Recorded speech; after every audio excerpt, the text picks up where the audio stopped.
Hi, thank you. Mike Waitala from Soccer America. Michele, can you share with us your earliest experiences with soccer and what it was about the sport that motivated you to become so involved in it? So actually my earliest, does this work? So when I first took over the Washington Spirit, I was interviewed by a local TV station. So after all these questions, the reporter asked me, like, did you ever play soccer? And I said, well, yeah, of course I played in elementary school. And she goes, what position did you play? And I said, did you hear what I said? I played at elementary school. You just follow the ball. There's no position. Yeah, this was actually, I have to tell you that it was not some grand plan. And I was not, I mean, other than the brief stint in the elementary school days, I was not really aware. I was not really a fan. But once I got exposed to the women's soccer right after 2019 World Cup, when the players came back and there was a celebration, I learned about the presence of the professional league and actually the team in the DC area, and I was blown away. And as I started getting involved, I just saw an incredible potential and where it was versus where it could be. And I was really very surprised that there was just so little investment, appreciating the potential. So just like what I did in my other professional career, when I believe in something, I just jump in. So I did with my head first, so yeah. Did you want to ask a question over here? Thanks for doing this, guys. Tom Hindle from Goal USA. Actually, a question for Cindy. I wanted to ask, how big of a focus is coaching when it comes to this whole thing? I mean, obviously, outside of player development. Mm-hmm. Well, obviously, to develop the best players in the world, you have to have the best staff around them. And that's on the field and in the executive suites as well. So what's so special about this gift is Michele is not only giving to player development, she's giving money to, as she said, double the number of female coaches, double the number of female referees, but also investing in executives so that we can really take the game to the next level and professionalize the environments that these players are in so that we have the best chance to develop them for the pro leagues and for the national teams. Alex, right here in the front. Yep. Hi, question for JT. You alluded to Arthur Blank's donation resulting in 9 figures worth of investment in U.S. soccer and the expectation that Michele's investment might do the same.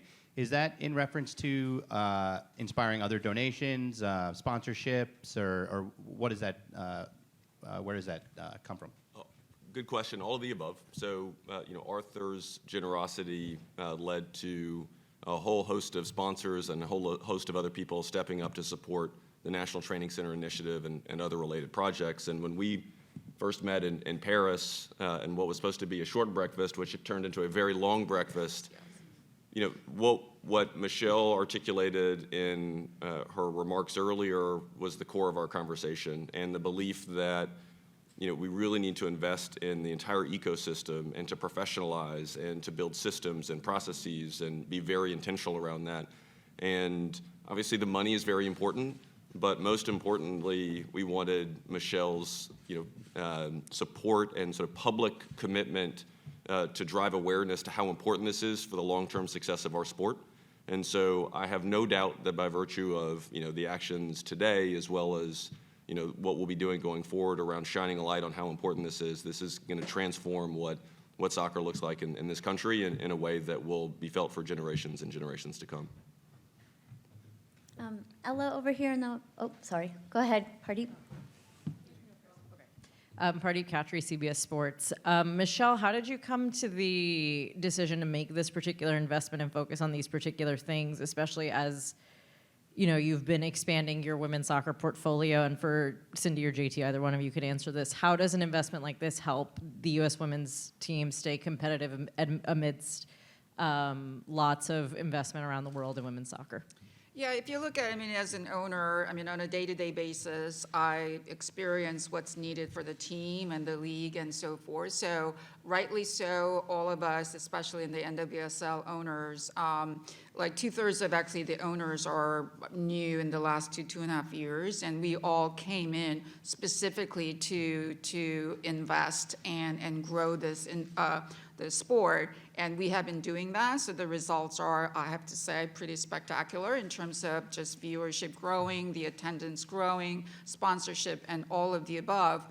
So this is all great, but this is not going to be permanent unless the entire sort of the pyramid structure and the ecosystem is there. Because I get the question of you're in England, you're in France, how do you compare those countries' soccer system versus US? And I have to say one of the major differences is actually the youth system, youth academy, youth development. They're a lot more structured and well thought out programs, everything relative, in Europe relative to the US. So I felt that there was some need there.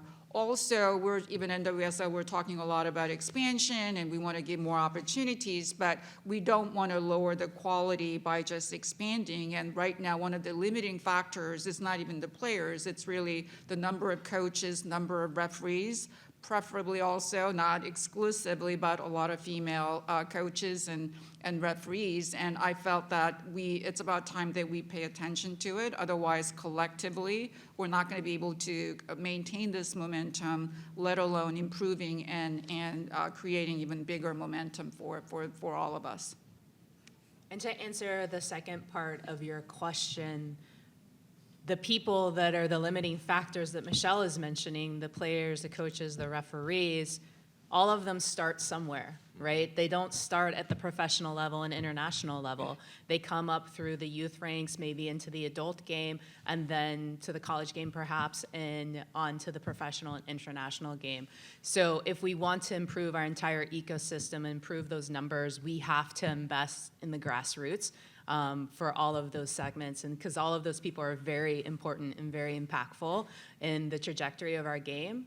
And we need to do away with your ability to make a pro team or the national team is dependent on you getting lucky, you having that good coach, right, that others don't have. So we need to improve the entire ecosystem if we're going to raise the game. Hi, question for Cindy. I'm Ella Brockway from the Washington Post.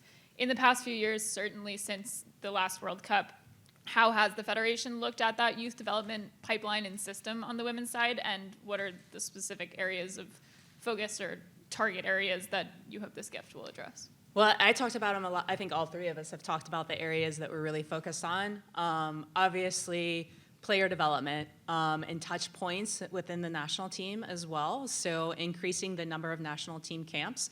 I talked on CBS this morning about my experience on the U16 national team. I was so excited to be named to the U16 national team and represent my country. And it turned out it was just a team on paper. We never actually played a competition. We did have a training camp though, so that was good. But it's so cool to see how it's transforming. And now U14, 15, 16, 17, 18, 19, 20, and 23s on the women's and girls side will all have, I think, 6 camps a year now. 6 camps. So with competitions and games. So think about that player going into the national team. They've already been to these international competitions. With a lot of them, it was if you didn't make the U17 or U20 team, the likelihood of you playing in the actual international competition was very low. And so now we're going to capture more players. So I think that's one thing, increasing the number of opportunities to bring players into the national team camps. The second is expanding and improving our scouting network. So no matter where you play, no matter where you live, we will be able to scout you and see you for the national teams. And then I think the third one is the professional development, which I think we have hammered home a number of times. Right here in front. Melanie Ancide with The Athletic. Cindy, you just talked about how it's important to get your start, at the bottom, doesn't matter. I mean, I can't hear you very well. oh, I'm sorry. Yeah. Can you hear me now? Yes. Yeah, okay. You spoke about just now how you kind of can get your start anywhere. It doesn't have to be at the top. And Emma Hayes famously kind of started at the bottom here in the US before coming back. So I'm curious if in these conversations with kind of forming these plans that there were conversations with Emma and kind of what those were. Yeah, I mean, it's one of the major reasons we wanted to hire Emma. I mean, she's the best coach in the world. That was one major reason. But the other reasons were that she was truly invested in wanting to make the entire ecosystem in the U.S. and at U.S. soccer better. So she's very engaged with all of our sporting staff on the men's side and the women's side. I mean, just case in point, Pochettino is coming to our game at Wembley later this month. So there's a great connection there between the two of them and sharing information. But she is very invested in the youth national teams as well, and in the scouting. And then you see her at the NWSL games. So Emma is changing the game for us. I don't know of another coach that could have 8 training sessions with a team and then go off to win the Olympics, which is pretty impressive. Maybe one more. Yep, in the very back.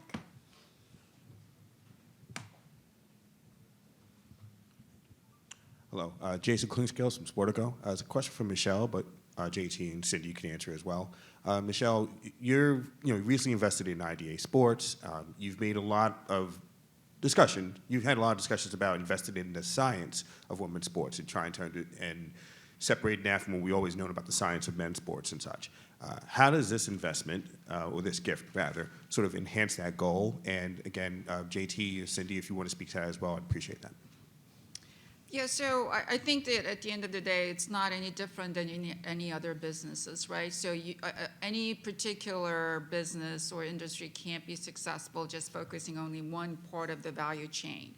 There need to be all the elements present. Even though you may take up only one part of the entire value chain, other value chain components, the other components of the ecosystem need to be there. So in my healthcare IT business days, I focus on certain area, but I invested in other areas so that we're all coming along because it needs critical mass and different components. It's really not any different. So one of the very first things that I learned was that we're training women as if they are small men. And we have very different biology, the hormones, the menstruations, all those things. And we have to fix that because at the end of the day, we want to make sure that our players are at their best condition so that they can give 110%, which means that in turn that we're going to be able to produce the best and most competitive product. Along that line, actually the cleats are, again, the same issue, right? You don't shrink and pink it and thinking that that's going to work. You have to use female, the feed and mold and all that. Apparently the weight distribution when women run is very different than men. So those are all the key elements so that we keep our players at their best condition and so that they can work hard. And so all these elements need to come along. Just one part of that whole ecosystem be ahead of everyone else. You're not going to get there. We need to bring everything else along all of us. And that was really what was driving the investment, not only in the clubs, but the cleats, the health research and training methodology, and also the youth clubs and the coaches and referees and all that. I don't think I could say it any better, so I'm going to leave it. All right, we're going to wrap up. We're going to move the stage one more time. So again, bear with us. We're going to do some photo ops if anyone wants to stay for photos. Thank you all for coming. We appreciate you being here today. And thank you again, Michele. Thank you.